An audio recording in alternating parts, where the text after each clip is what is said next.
Hi everyone, once again welcome back to my channel. Now today's our topic is bug and debugging, types of errors and steps in debugging process. Okay, these are the topics we are going to cover now. Okay, please be stay tuned to listen more things in this related topic. Okay, bugs and debugging. So guys మీకు అందరికీ తెలుసు కదా bugs అంటే ఏంటి, debugging అంటే ఏంటి. So first bug అనే వర్డ్కి meaning మీరు జనరల్గా చూసుకుంటే చిన్న చిన్న బగ్స్ అనేసి, బగ్స్ అంటే ఏంటి, చిన్న చిన్న పురుగులు జనరల్గా మనం చెప్పుకోవాలంటే. మరి టెక్నికల్ టర్మ్స్లో మనం బగ్స్ అంటే ఇక్కడ ఏంటి, ఎర్రర్స్ అనేసి. సో మనం ఏదైనా మిస్టేక్ చేసామనుకోండి, టెక్నికల్ టర్మ్లో మనం వాటిని ఏమంటున్నామంటే బగ్స్ అంటారు. మరి ఇలాంటి బగ్స్ని కనుక్కొని ఎక్కడెక్కడ ఉన్నాయో మనం ఒక సోర్స్ కోడ్ రాస్తాం. ఒక పైథానే కాదు, సి కావచ్చు, జావా కావచ్చు, గోవా కావచ్చు, సమ్ అదర్ ఎనీ లాంగ్వేజ్ తీసుకోండి. సో హ్యూమన్ మిస్టేక్స్ అనేటివి మల్టిపుల్ థింగ్స్ అనేటివి ఉంటాయి. సో ఈ మల్టీ ఎర్రర్స్ ఏదైతే ఉంటాయో మనం సోర్స్ కోడ్ రాసేటప్పుడు, సో ఈ ఎర్రర్స్ అన్నిటిని కూడా ఫైండ్ అవుట్ చేయాలా బిఫోర్ ఎగ్జిక్యూటింగ్. ఓకేనా. సో ఈ ఎర్రర్స్ని ఫైండ్ అవుట్ చేసి మనం ఆ సోర్స్ కోడ్ని రన్ చేసామనుకోండి, అంటే ఎగ్జిక్యూట్ చేసామనుకోండి, అప్పుడు మనకు కరెక్ట్ అవుట్పుట్ వచ్చిందనుకోండి, మనం అనుకున్న రిజల్ట్ వచ్చిందనుకోండి, so source code is bug free అనేసి. ఓకేనా. అదర్వైజ్ మనకి ఏదైనా ఎర్రర్స్ వచ్చాయనుకోండి, దాన్ని మనమేమి బగ్స్ అనేటివి ఉన్నాయి, దాన్ని మనం రెక్టిఫై చేయాలనేసి. అంటే ఎర్రర్స్ ఉన్నాయి, ఆ ఎర్రర్స్ని మనం రెక్టిఫై చేయాలి. ఇలా రెక్టిఫై చేసామనుకోండి, ఈ ప్రాసెస్ని డీబగ్గింగ్ అంటారు. ఓకే, సింప్లిఫైడ్గా మీకు అర్థమైంది కదా. ఓకే, జనరల్ డెఫినేషన్స్ ఇంకేదైనా ఉంటే వన్ బై వన్ చూద్దాము. Bugs or error.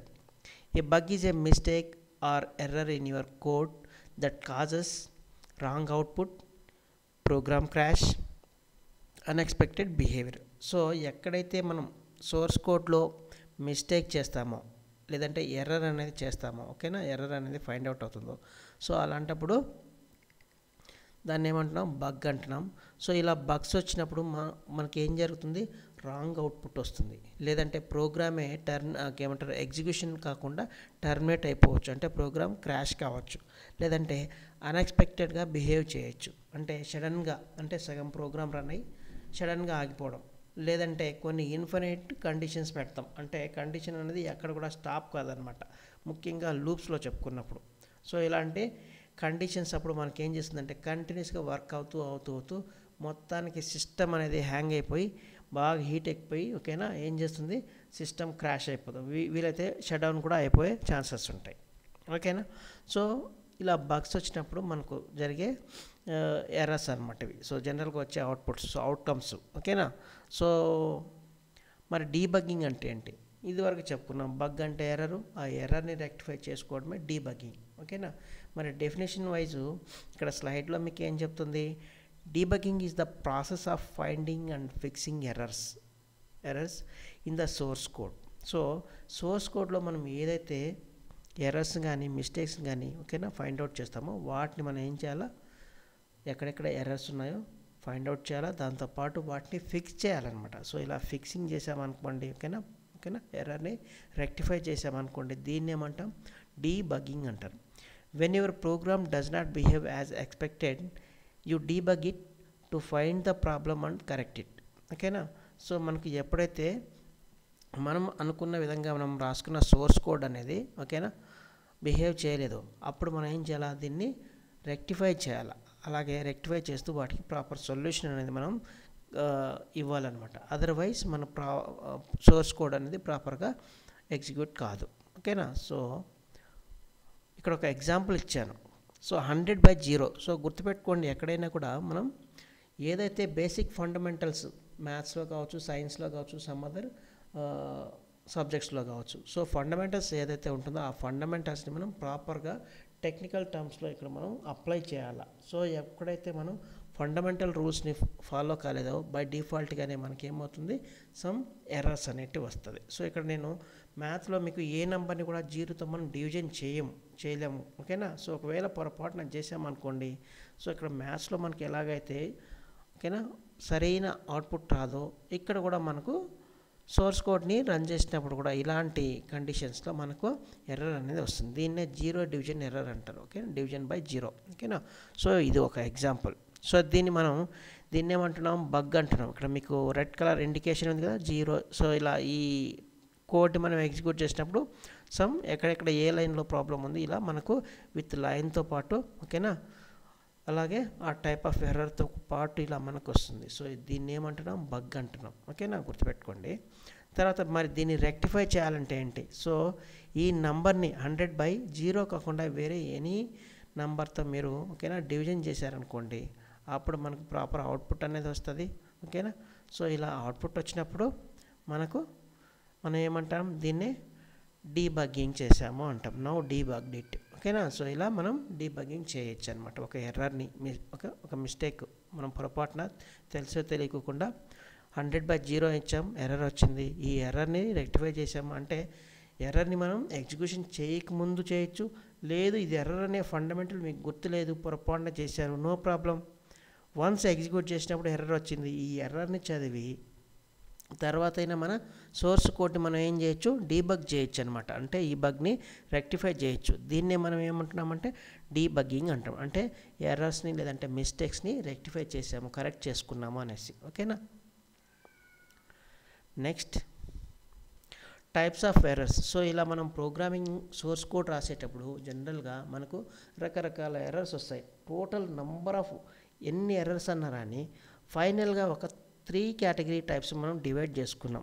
ఒకటి వచ్చేసి syntax error, another one is logical error, one more is run time errors. So మీరు ఎన్ని రకాల ఎర్రర్స్ అయినా రాని, ఈ మొత్తం అన్ని రకాల ఎర్రర్స్ అన్నీ కూడా ఈ 3 టైప్స్, ఎయిదర్ సింటాక్స్ ఎర్రర్ కావచ్చు, లాజికల్ ఎర్రర్ కావచ్చు, లేదంటే రన్ టైమ్ ఎర్రర్ కావచ్చు. సో ఈ 3 టైప్స్లోకి ఏదో ఒక ఎర్రర్ అనేది మనకు వస్తుంది అనమాట. సో 1 by 1 చూద్దాము. Okay, first syntax errors. Syntax errors means Python cannot understand your code because something is typed incorrectly. So గుర్తుపెట్టుకోండి, ఇక్కడ సింటాక్స్ అనే పదం పెడుతున్నాను. ఇక్కడ సింటాక్స్ అంటే ఏంటి? పైథాన్ సోర్స్ కోడ్లో ప్రతి బ్లాక్కి, ప్రతి దానికి ఒక సింటాక్స్, ఒక ఫార్మాట్ అనేది ఉంటుంది. సో మనం ఇంగ్లీష్ లాంగ్వేజ్, ఓకేనా, నేర్చుకునేటప్పుడు సెంటెన్సెస్కి సంబంధించిన గ్రామర్ రూల్స్ ఉన్నాయి కదా, అలాగే ప్రతి దానికి మనకు నౌన్స్, ఆబ్జెక్టు, సబ్జెక్టు, వర్బ్, ఇలా మనకి గ్రామటికల్ రూల్స్ ఎలా అయితే మన జనరల్ లాంగ్వేజ్లో ఉందో, అలాగే పైథాన్ ప్రోగ్రామింగ్ లాంగ్వేజ్లో కూడా ప్రతి దానికి, ప్రతి స్టేట్మెంట్కి, ప్రతి ఎక్స్ప్రెషన్కి ఒక పర్టికులర్ రూల్స్ అనేటివి ఉంటాయి. ఆ గ్రామటికల్ బీట్ని మనం టెక్నికల్ చెప్పాలంటే, ఓకేనా, సింటాక్స్ అంటాం.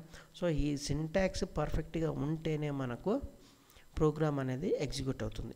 ఒకవేళ మనం రాసే సోర్స్ కోడ్ యొక్క ప్రతి స్టేట్మెంట్ కావచ్చు, ఎక్స్ప్రెషన్ కావచ్చు, లేదంటే కండిషనల్ స్టేట్మెంట్ కావచ్చు, లూప్స్ కావచ్చు, ఏ బ్లాక్లో అయినా కూడా ప్రతి దానికి ఒక ఫార్మాట్ అనేది ఉంటుంది. ఆ ఫార్మాట్ లేదంటే స్ట్రక్చర్ అనేది ఉంటుంది. ఆ స్ట్రక్చర్ని ఫాలో అవుతూనే మనం కోడ్ అనేది రాయాలి. ఒకవేళ మనం ఆ స్ట్రక్చర్ని ఫాలో కాకుండా మనకు నచ్చిన విధంగా రాసామనుకోండి, పైథాన్కి మనకు నచ్చిన స్ట్రక్చర్ దానికి అర్థం కాదు, అది ఫిక్స్డ్ అనమాట. సో అక్కడ ఏదైతే రూల్ చెప్తున్నారో అదే రూల్స్ని మనం ఫాలో కావాలా, otherwise we will get syntax error. ఓకేనా, గుర్తుపెట్టుకోండి. మరి what causes the syntax error అని చెప్పుకుంటే, అంటే ఈ సింటాక్స్ ఎర్రర్ రావడానికి మేజర్గా మీకు కారణాలు కొన్ని ఉన్నాయి. ఓకేనా, చాలా ఉన్నాయి, బట్ కొన్ని ఇక్కడ చెప్తున్నాం మీకు జస్ట్ అవగాహన కోసం. So missing colon. సో మనకు కండిషనల్ స్టేట్మెంట్ తీసుకున్నప్పుడు కావచ్చు, ఐటరేషన్ అంటే లూపింగ్ కాన్సెప్ట్ వచ్చేటప్పుడు కానీ మనకు ఫైనల్గా ఆ స్టేట్మెంట్ ఎండింగ్లో కోలన్ అనేది పెట్టాలి. ఒకవేళ మీరు కోలన్ పెట్టడం మర్చిపోయారనుకోండి, అప్పుడు మనకు ఒక ఎర్రర్ వస్తుంది. సో అంటే మనం ఇక్కడ ఏంటి, స్ట్రక్చర్ అనేది ఫాలో కావట్లేదు. ఓకేనా, ఇలాంటప్పుడు ఎర్రర్ వస్తుంది. తర్వాత అన్క్లోజ్డ్ బ్రాకెట్స్. సో ప్రతి చోట మనకు నెంబర్ ఆఫ్ బిల్ట్-ఇన్ ఫంక్షన్ కావచ్చు, ఓన్ సెల్ఫ్ డిఫైన్డ్ ఫంక్షన్స్ కావచ్చు, ఇలాంటి డెఫినేషన్స్ ఇచ్చేటప్పుడు బ్రాకెట్ ఇస్తాం. అలాగే కొన్ని డేటా టైప్స్ కూడా రకరకాల బ్రాకెట్స్ ఇస్తాం. అంటే normal parenthesis, square brace, curly brace. ఓకేనా, సో ఇలాంటి ఇచ్చేటప్పుడు కూడా మనం ఒక బ్రాకెట్ ఓపెన్ చేసి క్లోజ్ చేయలేదనుకోండి, లేదు ఓపెన్ చేయకుండానే క్లోజ్ చేసామనుకోండి, ఇలాంటప్పుడు కూడా మనకు సింటాక్స్ ఎర్రర్స్ పాసిబిలిటీస్ ఖచ్చితంగా వస్తుంది, పాసిబిలిటీస్ కాదు గ్యారంటీగా వస్తుంది. ఓకేనా. తర్వాత రాంగ్ ఇండెంటేషన్. సో మనం ఇండెంటేషన్ అంటే ఏంటి, single or double tab spacing అంటారు. సో ఇలాంటి స్పేసింగ్ అనేది ప్రతి బ్లాక్లో మనం మెయింటైన్ చేయాలి. అదర్వైజ్ రెగ్యులర్ స్టేట్మెంట్స్కి కండిషనల్ స్టేట్మెంట్స్ కావచ్చు, లేదంటే రిపిటేటివ్ స్టేట్మెంట్స్ కానీ డిఫరెన్స్ అనేది ఉండదు. సో ఆ డిఫరెన్స్ ఉండాలంటే ఓకేనా, మనం ఏం చేయాలి, ఇండెంటేషన్ అనేది మెయింటైన్ చేయాలి, అంటే ఒక స్ట్రక్చర్ని మెయింటైన్ చేయాలి. ఓకేనా. సో ఆ స్ట్రక్చర్ మెయింటైన్ చేయకపోయినా కూడా మనకు సింటాక్స్ ఎర్రర్స్ వస్తాయి. అలాగే wrong quotation marks. So quotation marks జనరల్గా ఎక్కడ ఇస్తాము, స్ట్రింగ్స్ని మనం అసైన్ చేసేటప్పుడు కానీ మెన్షన్ చేసేటప్పుడు కానీ ఏదర్ సింగిల్ కొటేషన్ కానీ డబుల్ కొటేషన్ కానీ లేదంటే త్రిబుల్ సింగిల్ కొటేషన్ కావచ్చు, త్రిబుల్ డబుల్ కొటేషన్స్ కావచ్చు, మనం స్ట్రింగ్స్ని అసైన్ చేసేటప్పుడు కానీ మెన్షన్ చేసేటప్పుడు ఇస్తాము. సో ఇక్కడ కొటేషన్ మార్క్స్ మనం ప్రాపర్గా ఇవ్వలేదంటే అక్కడ కూడా మనకు సింటాక్స్ ఎర్రర్స్ రైజ్ అవుతుంది. అలాగే ఇన్కరెక్ట్ కీవర్డ్ యూసేజ్. మనకు పైథాన్లో ఇన్బిల్ట్ కీవర్డ్స్ చాలా ఉన్నాయని చెప్పుకున్నాం కదా. సో ఇలాంటి కీవర్డ్స్ కూడా మీరు ప్రాపర్గా యూజ్ చేయలేదు. ఒక కీవర్డ్ కోసం ఇంకొక కీవర్డ్ ఇవ్వచ్చు, లేదు వేరియబుల్ కోసం మీరు కీవర్డ్ని చేయొచ్చు. అలాంటప్పుడు కూడా మనకు సింటాక్స్ ఎర్రర్స్ రైజ్ అవుతుంది. అలాగే ఆపరేటర్స్ మిస్యూజెస్. సో మీరు ప్రాపర్గా ఆపరేటర్స్ని స్టడీ చేయాలి, ఆపరేటర్స్ని కూడా ప్రాపర్గా అప్లై చేయాలి. ఒక ఆపరేటర్ బదులు ఇంకొక ఆపరేటర్ని యూజ్ చేశారనుకోండి, ఓకేనా, సో అక్కడ కూడా మనకు ఎర్రర్స్ వస్తుంది. ఓకేనా. తర్వాత దీనికి సంబంధించిన ఒక ఎగ్జాంపుల్ తీసుకున్నాం అనుకోండి. సో ఇక్కడ చూడండి, మీకు లిస్ట్ 1 =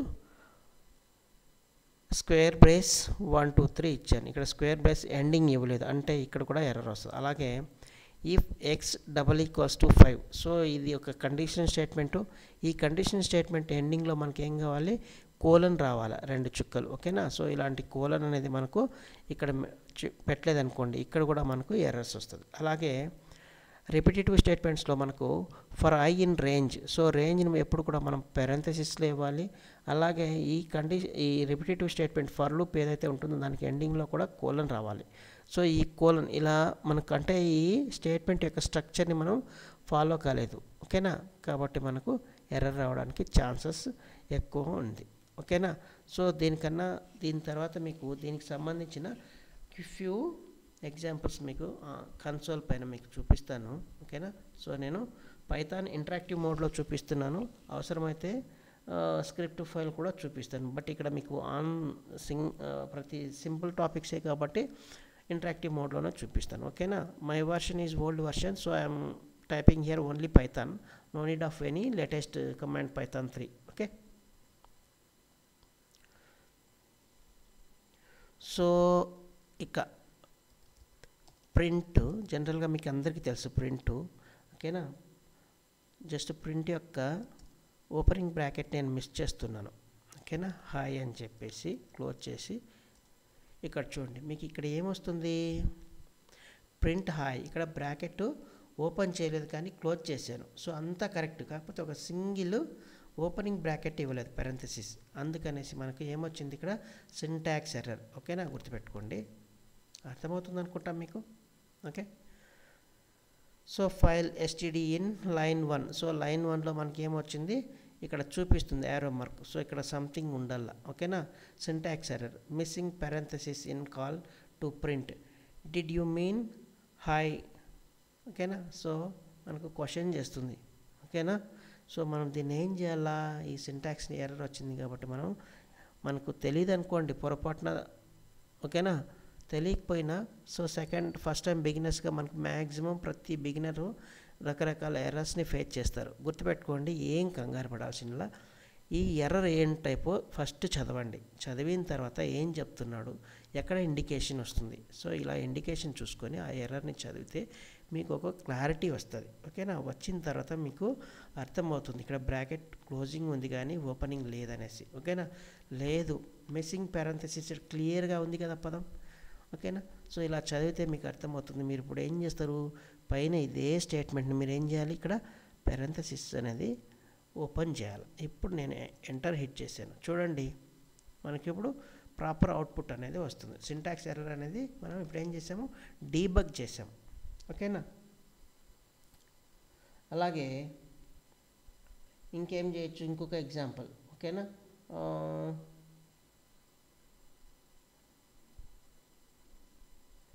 ఈఫ్ స్టేట్మెంట్కి సంబంధించిన ఎగ్జాంపుల్ చెప్పాను కదా. ఓకే, ఈఫ్ కండిషన్, నా కండిషన్ ఏంటి, if 5 greater than or equals to 7. ఓకేనా, ఇక్కడ నేను కోలన్ ఇవ్వడం మర్చిపోయాను అనుకోండి. ఓకేనా, ఇక్కడ ఏమవుతుంది, సింటాక్స్ ఎర్రర్. ఇక్కడ చూడండి. ఓకేనా, సో ఒక కండిషన్ స్టేట్మెంట్ ఎప్పుడు కూడా మనకు కోలన్తో ఎండ్ అవుతుంది. ఒకవేళ ఇవ్వలేదనుకోండి, ఇక్కడ చూడండి, ఇందువరకు 6వ మార్కు ఇక్కడ ఎర్రర్ ఉన్న అక్కడ చూపించింది, ఇప్పుడు మనకి ఎర్రర్ ఇక్కడ ఉంది, ఇక్కడ చూపిస్తుంది. క్లియరా? ఓకేనా, syntax error, invalid syntax. So if condition యొక్క సింటాక్సే ఇన్వాలిడ్ అని చెప్తుంది. సో దీన్ని కూడా మనం ఎలా రెక్టిఫై చేయొచ్చు, కోలన్. ఓకేనా, ఇప్పుడు చూడండి, మనకు ఆ ఇఫ్ స్టేట్మెంట్ ఏదైతే ఉందో అది కరెక్ట్ చేసాం. బట్ నెక్స్ట్ మనకు అగైన్ అడుగుతుంది, అంటే ఇఫ్ బ్లాక్లో మనం ఏం చేయాలి, స్టేట్మెంట్స్ ఇవ్వాలి. ఓకేనా, స్టేట్మెంట్స్ కూడా ఎలా ఇవ్వాలి, సమ్ ఇండెంటేషన్ అనేది రూల్ ఫాలో కావాలి. ఒకవేళ నేను ఇండెంటేషన్ ఫాలో కాలేదు, డైరెక్ట్గా ప్రింట్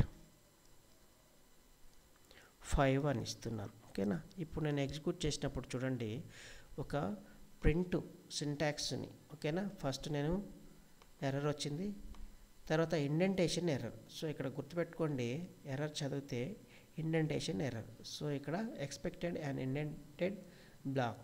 గుర్తుపెట్టుకోండి, ఎప్పుడు కూడా ఇఫ్ కండిషన్ మనం స్టేట్మెంట్ రాసిన తర్వాత దాని రిలేటెడ్గా ఇండెంటేషన్ మనం మెయింటైన్ చేయాలి, అదర్వైజ్ మనకి ఎర్రర్ వస్తుంది. సో కండిషన్ ఎందుకు రాసుకున్నాము, సమ్ ఫంక్షనాలిటీ కోసం. సో ఫంక్షనాలిటీ లేకుండా డైరెక్ట్గా, ఓకేనా, ఇలా స్టేట్మెంట్ ఇచ్చినా కూడా మనకు ఇండెంటేషన్ ఎర్రర్ వస్తుంది. ఓకేనా, సో మీకు ఏ ప్రాబ్లం లేకపోయినా కూడా మీరు ఇండెంటేషన్ అట్లీస్ట్ ఎంటీ స్టేట్మెంట్ అయినా ఇవ్వాల్సి ఉంటుంది. ఓకేనా, ఇప్పుడు చూడండి, నేను ట్యాబ్ స్పేస్ ఇచ్చాను, అగైన్ ప్రింట్ 5 అని ఇస్తున్నాను. ఇప్పుడు ఎగ్జిక్యూట్ చేసేటప్పటికి ఏం చూడండి, మనకు ఇక్కడ కండిషన్ మ్యాచ్ కాలేదు కాబట్టి, ఓకేనా, 5 అనే number greater than or equals to 7 అయిందంటే మనకు ప్రింట్ అనేది 5 వస్తుంది, అదర్వైజ్ ఎర్రర్ వస్తుంది, అంటే ఏం ప్రింట్ కాదనమాట.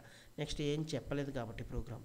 సో ఇలా మనము ఎర్రర్స్ని చదువుకొని ఇలాంటి సింటాక్స్ ఎర్రర్ని రెక్టిఫై చేయొచ్చు. సో సింటాక్స్ ఎర్రర్ ఎప్పుడు కూడా మనకు, ఓకేనా, ప్రోగ్రామ్ స్టార్టింగ్లోనే మనకు సింటాక్స్, ఎందుకంటే మనం రాసిన కోడ్ పైథాన్కి అర్థం కాలేదు కాబట్టి ఏ లైన్లో అయితే మనకు ఎక్కడ ప్రాబ్లం ఉంది, స్టార్టింగ్ ఉంటే స్టార్టింగ్లోనే టర్మినేట్ అయిపోతుంది, మధ్యలో ఉంటే కనుక మధ్యలో మనకు ఆ ప్రాబ్లం చూపిస్తుంది అనమాట. ఇలా మనం సింటాక్స్ ఎర్రర్ని చదివి అండర్స్టాండ్ చేసుకొని రెక్టిఫై చేయొచ్చు. తర్వాత టైప్స్ ఆఫ్ ఎర్రర్స్లో మనకు సెకండ్ టైప్ వచ్చేసి లాజికల్ ఎర్రర్స్. ఈ logical error is a mistake in the logic or reasoning of your program. The code runs without crashing but the output is wrong. గుర్తుపెట్టుకోండి, syntax error అంటే మనకు స్ట్రక్చర్లో mistake ఉన్నప్పుడు వచ్చే error. ఇదే logical error అంటే మన యొక్క సింటాక్స్ కరెక్ట్గా ఉంది, ప్రోగ్రామ్ అనేది క్రాష్ కాదు, అంటే రన్ అవుతుంది, బట్ మనం ఏ ఉద్దేశంతో సోర్స్ కోడ్ రాసుకుని ఉంటామో ఆ సోర్స్ కోడ్ యొక్క అవుట్పుట్ ఎగ్జాక్ట్గా మన, ఓకేనా, ఆబ్జెక్ట్ని బేస్ చేసుకొని రాదనమాట, అంటే రాంగ్ అవుట్పుట్ అనేది వస్తుంది. ఓకేనా, ఎందుకంటే మనం రాసిన కోడ్లో సమ్ లాజిక్ అనేది మిస్ అయి ఉంటాం. సో ఆ లాజిక్ మిస్ కావడం వల్ల మనకు లాజికల్ ఎర్రర్స్ అనేది వస్తుంది. బట్ ఈ లాజికల్ ఎర్రర్స్ని మనం రెక్టిఫై చేయడం చాలా అంటే చాలా డిఫికల్ట్. మరి ఎలా కనుక్కోవాలో ఇంత డిఫికల్ట్ అంటే మనకు స్టార్టింగ్లోనే చెప్పాను.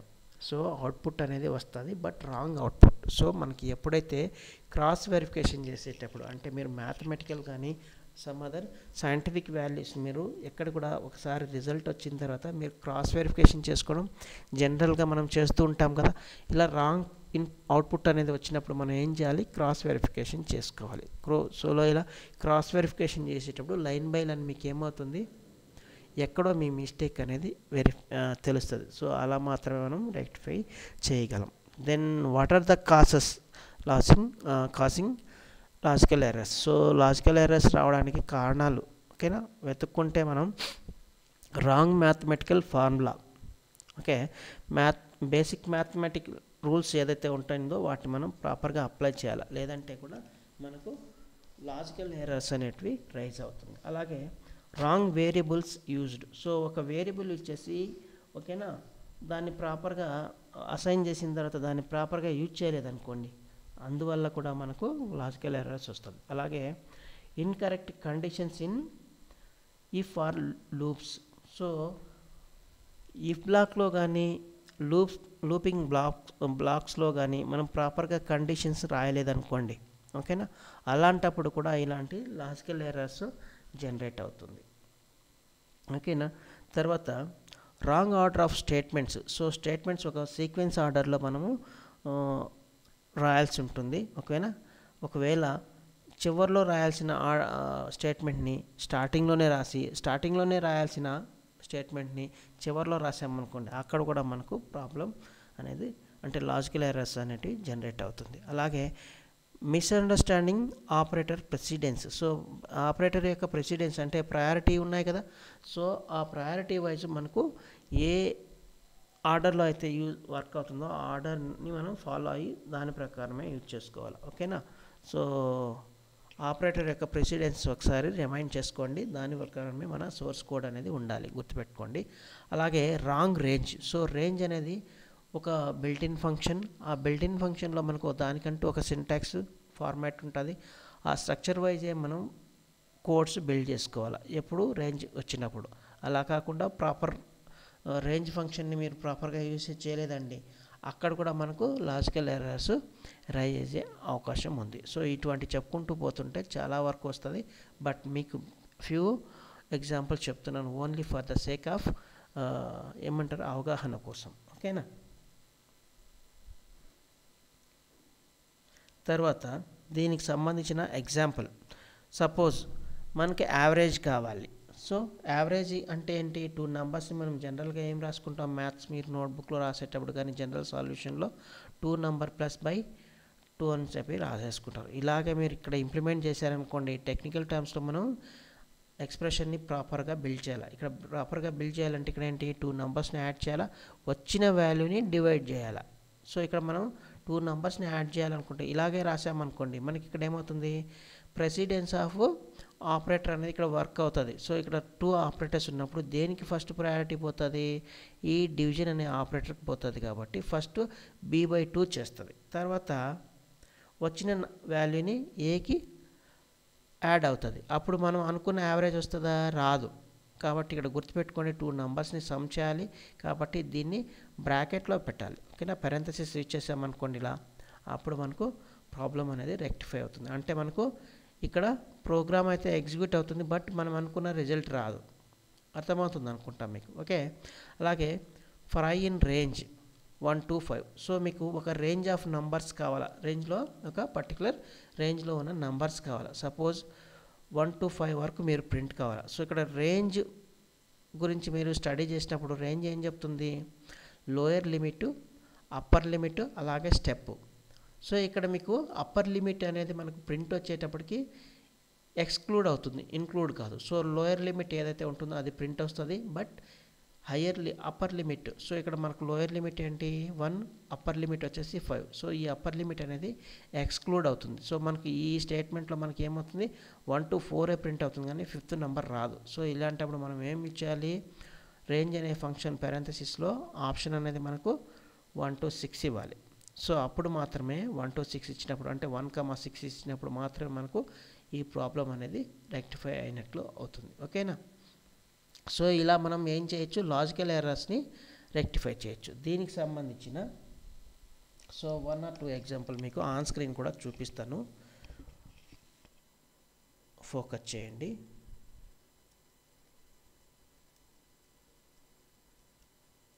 సో ఇక్కడ లాజికల్ ఎర్రర్కి సంబంధించిన ఎగ్జాంపుల్ తీసుకుంటే సపోజ్ ఏవిజీ యావరేజ్ అనుకుందాం. సో యావరేజ్, సో 5 + 6 ఎంత 11, 11/2 ఎంత మనకు ఆన్సరు, ఓకేనా. ఎంత రావాలి, ఇక్కడ మనకేం అవుట్పుట్ రావట్లేదు. సో మనం జస్ట్ అసైన్ చేసుకున్నాం with some calculation. So output రావాలంటే దాని యొక్క వేరియబుల్ని మనం టైప్ చేయాలా. ఇప్పుడు ఏమొచ్చింది 8.0 వచ్చింది. నిజంగా 8.11/2 చేస్తే అంతేనా మనకు వచ్చేది, అది కాదు కదా, రాంగ్ అవుట్పుట్ కదా.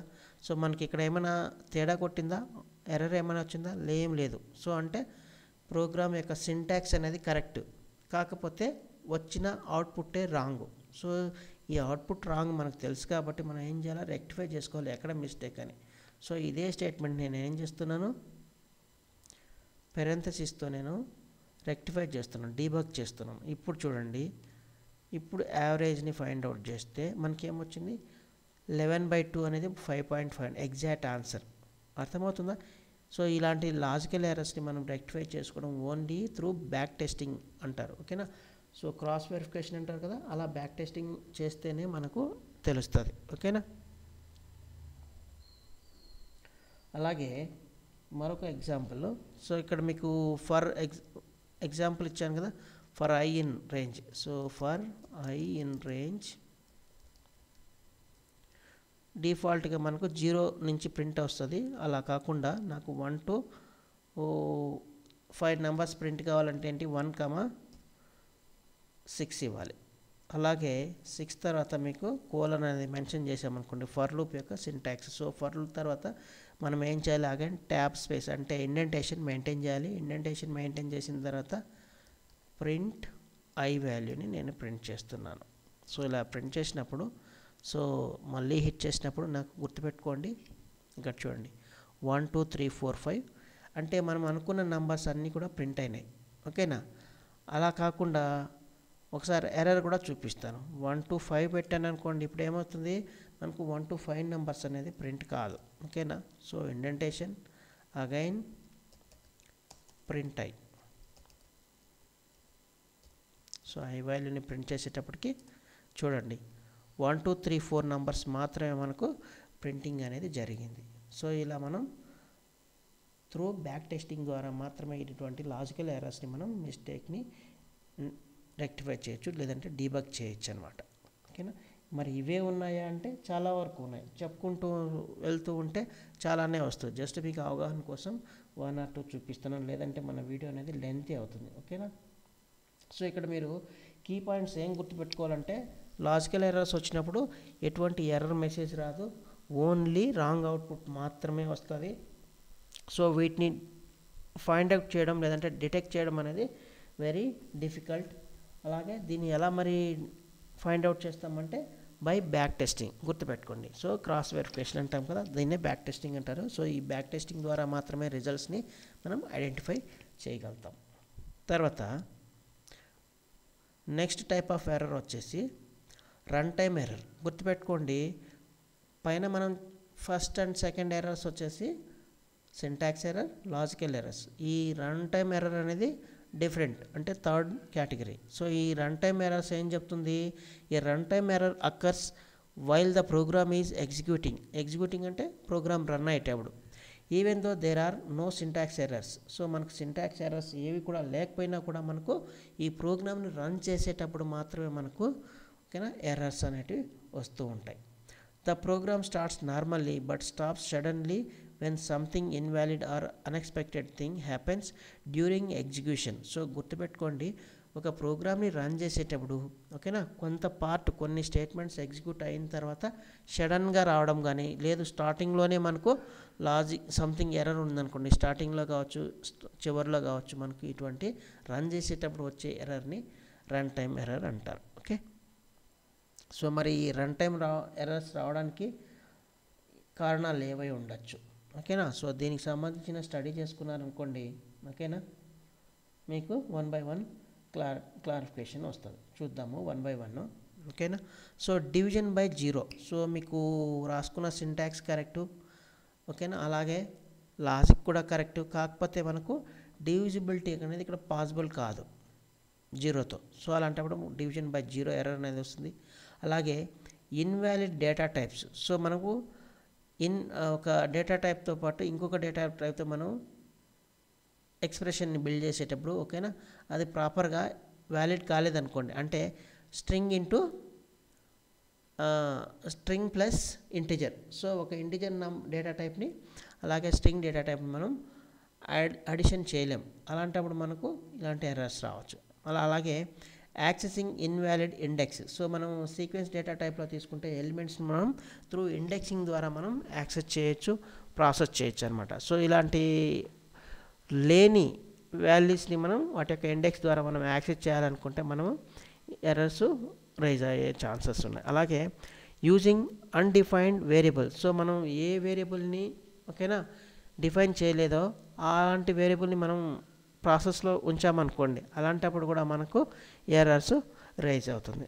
అలాగే accessing missing key in a dict, so డిక్షనరీస్లో మనం లేని కీస్ని యాక్సెస్ చేసామనుకోండి, అలాంటప్పుడు కూడా రన్ టైమ్ ఎర్రర్స్ వస్తుంది.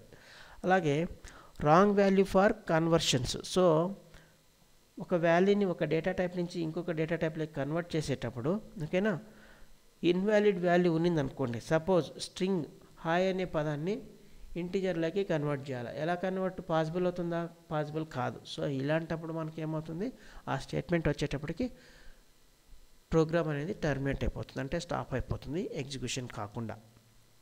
తర్వాత ఫైల్ నాట్ ఫౌండ్, సో మీరు ఫైల్కి సంబంధించిన ఏదైనా ఒక ప్రాజెక్ట్ కానీ మినీ ప్రాజెక్ట్ కానీ చేస్తారు, అక్కడ మనం ఇచ్చేటప్పుడు ఫైల్ యొక్క అడ్రస్ అనేది ప్రాపర్గా లేదు, జస్ట్ ఫైల్ నేమ్ ఇచ్చారు, దాని యొక్క కంప్లీట్ అడ్రస్ ఇవ్వలేదు, బట్ మన పైథాన్ ప్రోగ్రాము ఆ ఫైల్ని డిటెక్ట్ చేయలేదనుకోండి, అలాంటప్పుడు కూడా ఈ రన్ టైమ్ ఎర్రర్స్ రైజ్ అవుతుంది. అలాగే ఇంపోర్టింగ్ మిస్సింగ్ మాడ్యూల్స్, సో మీరు బేసిక్ టెక్నికల్ టర్మ్స్ ఏదైతే ఉంటుందో ఈ ప్రోగ్రామింగ్ లాంగ్వేజ్లో అవి మాత్రమే వాడుకుంటూ ఉంటారు, బట్ మీరు ఇన్డెప్త్గా మీరు ఏదైనా చేయాలి ఓకేనా, సో సైంటిఫిక్ మ్యాథ్ క్యాల్కులేషన్ చేయాలనుకోండి, సో దాని రిలేటెడ్గా మ్యాథ్ మాడ్యూల్ని ఇంపోర్ట్ చేసుకొని ఆ కమాండ్స్ని యూజ్ చేసుకోవాలి. అలా కాకుండా ఆ ఇంపోర్టింగే మిస్సింగ్ చేశారనుకోండి, అక్కడ కూడా మనకు రన్ టైమ్ ఎర్రర్స్ రావడానికి చాలా ఆస్కారం ఉంది. సో దీనికి సంబంధించిన ఎగ్జాంపుల్ తీసుకుంటే చూడండి, ప్రింట్ 5/0, సో 0 డివిజన్ ఎర్రర్ ఓకేనా. అలాగే ప్రింట్, సో కొటేషన్ మార్క్స్లో 10 అని ఇచ్చాను, ఈవెన్ దో అది 10 అయినా కూడా మనకి ఇదేంటి స్ట్రింగ్ డేటా టైప్, సో ఇది ఒక characters, so string characters, so ఈ స్ట్రింగ్ క్యారెక్టర్స్ని విత్ ఇంటిజర్ నెంబర్తో మనం సమ్ చేసేటప్పుడు అంటే యాడ్ చేసేటప్పుడు యాడ్ పాసిబిలిటీ కాదు కాబట్టి ఇక్కడ కూడా మనకు రన్ టైమ్ ఎర్రర్ వస్తుంది. అలాగే ఒక లిస్ట్ తీసుకుంటే ఫ్రూట్స్ అనే లిస్ట్ తీసుకుంటే మనకి ఇక్కడ ఏంటి యాపిల్ బనానా అనే 2 ఎలిమెంట్స్ ఉన్నాయి, లేదంటే ఐటమ్స్ ఉన్నాయి. మనకు ప్రింట్ చేసేటప్పుడు యాక్సెస్ చేసేటప్పుడు నాకు 5th ఎలిమెంట్ కావాలా, సో ఇండెక్సింగ్ అనేది 0 and 1, సో మనం 5th ఇండెక్స్ని ప్రింట్ చేయాలనుకుంటున్నాం, అలాంటప్పుడు వస్తుందా? రాదు ఓకేనా. సో ఇలాంటి ఎర్రర్స్ని మనం ఏం చెప్తున్నాం అంటే రన్ టైమ్ ఎర్రర్స్ అంటాం. సో దీనికి సంబంధించిన మీకు ఒక చిన్న ఆన్లైన్ టెస్టింగ్ అనమాట ఓకేనా. సో ప్రింట్ 5/0 ఓకేనా. సో ఇక్కడ 5 అని కాదు, ఏ నెంబర్ అయినా తీసుకోండి, మీకు ఇక్కడ ఏమొస్తుంది ఓకేనా. సో మీకు ఇంటరాక్టివ్ మోడ్ కాబట్టి డైరెక్ట్గా ఆన్ ది స్పాట్లో ఎర్రర్ వస్తుంది. అలా కాకుండా ఒక 10 లైన్స్ ఎగ్జాక్ట్గా పెట్టుకొని ప్రాసెస్ చేసుకోండి, 11th లైన్లో మీకు ఆన్సర్ అంటే ఇలాంటి ఎర్రర్స్ ఏదైనా ఉన్నిందనుకోండి, అక్కడ మాత్రం మనకు మధ్యలో ఆగిపోతుంది ఓకేనా. స్టార్టింగ్లోనే ఆగేది అంతా ఉండదు ఇక్కడ ఓకేనా, గుర్తుపెట్టుకోండి. సో ఇలా తర్వాత మనం ఏం చేస్తామంటే 5 ప్లస్ కొటేషన్ మార్క్స్లో 5 అంటే ఒక 5 అనే ఇంటిజర్ని 5 అనే స్ట్రింగ్ క్యారెక్టర్తో మనం ఏం చేస్తున్నాం, అడిషన్ చేస్తున్నాం. అవుతుందా? రాదు. సో ఇక్కడ గుర్తుపెట్టుకోండి, type error, unsupported operand type ఓకేనా. For plus operator integer and string, so integer and string అనేది మనకి ఇక్కడ ఏమవుతుంది, ఆపరెండ్ ఈ ప్లస్కి అన్సపోర్టెడ్ గుర్తుపెట్టుకోండి. సో ప్లస్ అనే ఆపరేటర్కి ఐదర్ 2 అయినా స్ట్రింగ్ కావాలి, లేదంటే 2 అయినా ఇంటిజర్స్ కావాలి, గుర్తుపెట్టుకోండి. తర్వాత అలాగే ఈ లిస్ట్కి సంబంధించిన ఇంకొకటి 3rd ఎగ్జాంపుల్ ఇచ్చాను కూడా, ఇది కూడా సో నేను టైప్ చేస్తాను. So ls list equals to, so within square బ్రాకెట్స్లో 1, 2, 4, హై ఓకేనా. So some other number, so ఇది ఒక లిస్టు. ఈ లిస్ట్లో నేను ఏం చేస్తున్నాను, ఎన్ని ఎలిమెంట్స్ ఉన్నాయి, 0 ఇండెక్స్ 1, 2, 3, 4, సో నాకు టోటల్గా 5 ఐటమ్స్ ఉన్నాయి ఓకేనా. నేను ఇప్పుడు ప్రింట్ ఓకేనా ls లిస్ట్లో నాకు 10th ఎలిమెంట్ కావాలి ఓకేనా. వస్తుందా మరి 10th ఎలిమెంట్ అనేది వస్తుందా? రాదు. ఎందుకంటే index error, list index is out of range, so మనకు అన్ని ఎలిమెంట్స్ లేదు ఓకేనా. ఈ ఎర్రర్ని చదివిన తర్వాత మనకు బల్బ్ అనేది వెలుగుతుంది కదా, వెలిగినప్పుడు మనం ఏం చేయాలా, అందులో ఎన్ని ఎలిమెంట్స్ ఉంటో అందులోనే మనం యాక్సెస్ చేయాలి. సపోజ్ 1 అని కొట్టాను, ఇక్కడ చూడండి. ఓకేనా, మనకి ఏం ప్రింట్ అయింది, 3 అయింది. సో ఈ లిస్ట్లో 0 index, first index, so first element మనకి ఇక్కడ ప్రింట్ అయింది. ఓకేనా, లేదు నాకు మొత్తం లిస్ట్ కావాలా, సో ఇండెక్స్ యాక్సెసింగ్ని పక్కన పెట్టండి, జస్ట్ లిస్ట్ అని కొట్టండి, మొత్తం మనకు ప్రింట్ వస్తుంది. లేదు నాకు లిస్ట్లో ఏం కావాలి, 1 to 3rd ఎలిమెంట్ ఏదైతే ఉంటుందో అది మాత్రమే కావాలి, గుర్తుపెట్టుకోండి. ఓకేనా, సో ఇక్కడ అప్పర్ లిమిట్ ఇక్కడ కూడా మనకు ఇండెక్సింగ్లో ఏమవుతుంది, సో 0 1 2 3. ఓకేనా, ఓకే. తర్వాత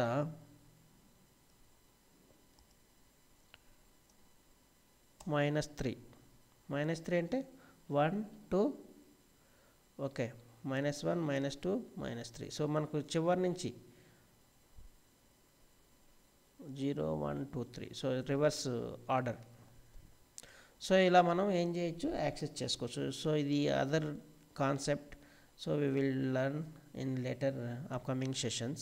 Okay, so next coming back to this screen, steps in debugging. So డీబగ్గింగ్లో కొన్ని స్టెప్స్ ఏమున్నాయి, సో మనం ఒక ఎర్రర్ని రెక్టిఫై చేసిన తర్వాత ఎన్ని రకాలుగా సాల్వ్ చేయొచ్చు బ్రీఫ్గా చెప్తాను, ఇన్ డెప్త్ అవసరం లేదు. రేపు మీకు అగైన్ డేటా స్ట్రక్చర్స్ నేర్చుకునేటప్పుడు ఇన్ డెప్త్గా మీకు అన్నీ కూడా వస్తుంది.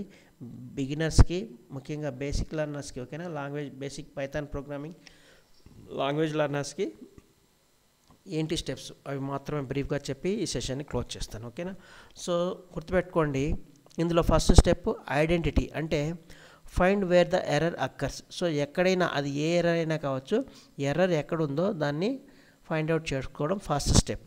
తర్వాత reproduce, make the error happen again. So error ఒకసారి వచ్చిందంటే మనకు ఫస్ట్ స్టార్టింగ్లోనే బిగినర్స్కి అర్థం కాదు కాబట్టి ఆ ఎర్రర్ని మళ్ళీ రీప్రొడ్యూస్ చేయండి, మళ్ళీ ఇంకొకసారి రన్ చేయండి. సో ఆ ఎర్రర్ని మీరు 1-2 సార్లు రెక్టిఫై చేసేటప్పటికి, అంటే చదివిన తర్వాత ఒకసారి కీన్ అబ్జర్వేషన్ చేసిన తర్వాత మీకు ఒక బ్రీఫ్ ఐడియా అనేది వస్తుంది. తర్వాత థర్డ్ స్టెప్ ఏంటి, understand, read and analyse the error message. So ఈ మెసేజ్ ఏదైతే వస్తుందో ఆ మెసేజ్ని 1-2 సార్లు మీరు ఏం చేయాలి, చదివి అనలైజ్ చేసుకున్న తర్వాత, ఓకేనా, మీకు ఒక అండర్స్టాండింగ్ అనేది వస్తుంది. తర్వాత ఫోర్త్ స్టెప్ ఏంటంటే ఐసోలేట్. ఓకే, ఇక్కడ ఐసోలేషన్ అంటే ఏంటంటే టోటల్ మీకు ఒక 100 lines of code, source code ఉంది, మీకు క్లియర్గా ఎర్రర్లో తెలుస్తుంది. సో ఏ లైన్ దగ్గర ఎర్రర్ వస్తుంది, సో ఇక్కడ మనం ఏం చేయాలి, ఆ ఎర్రర్ని మనం ఐసోలేట్ చేయాలి. సో మిగతాదంతా మీరు కామెంట్ అయినా పెట్టండి, లేదంటే అక్కడ సమ్ అదర్ ప్రాసెస్ చేయండి. సో అక్కడ మీరు ఐసోలేషన్ చేయడం వల్ల మనకి ఏమొస్తుందంటే ఆ ప్రాబ్లమ్ని రెక్టిఫై చేయడం చాలా ఈజీ అవుతుంది. అదే కదా, సో మన భారతదేశాన్ని బ్రిటిష్ వాళ్ళు 200 years పాలించారంటే గుర్తుపెట్టుకోండి, ప్రతి పార్ట్ని అంటే ప్రతి రీజన్ని ఐసోలేట్ చేశారు, ఇంకొక వాళ్ళతో కలవనీయకుండా. సో ఇండివిజువల్గా ఒక్కొక్కరిని చేయిస్తూ మనల్ని కొండ గొర్రెలను చేశారనమాట. సో ఇలా మనం కూడా ఒక బిగ్ ప్రాజెక్ట్లో ఏదైనా ప్రాబ్లం వచ్చిందంటే ఎక్కడైతే ప్రాబ్లం ఉందో ఆ బ్లాక్ని మాత్రమే మనం ఫోకస్ చేయాలి, దాన్ని మాత్రమే ఐసోలేట్ చేయాలన్నమాట. ఓకేనా, సో ఇలా మనకు వన్ ఆఫ్ ది స్టెప్ అవుతుంది ఐసోలేషన్ కూడా. ఓకేనా, తర్వాత inspect, check variable values and logic. So ఇక్కడ మనం ఐసోలేట్ చేసిన తర్వాత ప్రతి ఆ బ్లాక్లో పర్టికులర్గా ఓకేనా, ఎక్కడైతే మనకి ఎర్రర్ వస్తుందో అక్కడ వచ్చేసి ప్రతి వేరియబుల్ యొక్క వాల్యూ కానీ లేదంటే సమ్ అదర్ లాజిక్ కానీ ఎక్కడైనా మిస్ అవుతున్నామా లేదా అనేది అక్కడ చెక్ చేసుకోవచ్చు. ఓకేనా, ఇది 5th స్టెప్. నెక్స్ట్ వచ్చేసి 6th స్టెప్గా మీరు ఏం చేయాలి, fix, correct the code or logic. So once మనం చెకింగ్ చేసిన తర్వాత మనకి ఎక్కడైనా మిస్టేక్ కనిపించింది అనుకోండి, ఆ కనిపించిన మిస్టేక్ని మనం ఏం చేయాలి, ఫిక్స్ చేయాలి, గుర్తుపెట్టుకోండి. తర్వాత test, verify, fix with various inputs. So ఇక్కడ మనం టెస్టింగ్ ఇలా ఫిక్సింగ్ చేసిన తర్వాత దాన్ని మనం ఏం చేయాలి, ప్రోగ్రామ్ని టెస్టింగ్ చేయాలి. ఇక్కడ టెస్టింగ్ అంటే ఏంటి, రన్ చేయాలి. ఓకేనా, ఎట్లా రన్ చేయాలంటే మనకు మ్యాక్సిమం ఎన్ని పాసిబుల్ ఇన్పుట్స్ ఉంటాయి, సో ఒక్కొక్క ఇన్పుట్ ఇస్తే పాసిబుల్ అవుట్పుట్ ఏం రావచ్చు, సో మనం అనుకున్న ప్రకారం అవుట్పుట్ అనేది జనరేట్ అవుతుందా లేదా, సో ఇలా మనం టెస్టింగ్ అనేది చేయాలి. సో ఇలా టెస్టింగ్ చేసే మనకు మ్యాక్సిమం ఒక ఫుల్ క్లారిటీ వస్తుంది. ఓకేనా, తర్వాత ఫైనల్గా ఇది 7th స్టెప్స్ కూడా మీరు సక్సీడ్ అయ్యారనుకోండి, ఫైనల్గా మనం ఏం చేయాలో డాక్యుమెంటేషన్ అనేది చేయాలి సోర్స్ కోడ్కి. ఓకేనా. ఇక్కడ డాక్యుమెంటేషన్ అంటే ఏంటి, note cause and solution for future reference. So ఎక్కడెక్కడైతే డిఫికల్ట్ బ్లాక్స్ ఉంటాయో సోర్స్ కోడ్లో, సో అక్కడంతా కూడా మనం కామెంట్స్ ఇస్తాము, దానికి సంబంధించిన ఒక సొల్యూషన్ కామెంట్లో కానీ డాక్యుమెంటేషన్లో కానీ రాసుకొని అది ఒక రెఫరెన్స్గా యూజ్ చేసుకోవడానికి పాసిబిలిటీ ఉంటుంది. ఇది అనమాట debugging steps. Thank you for your patience. Thank you once again. Please do subscribe my channel, like and share with your friends. Okay, thank you.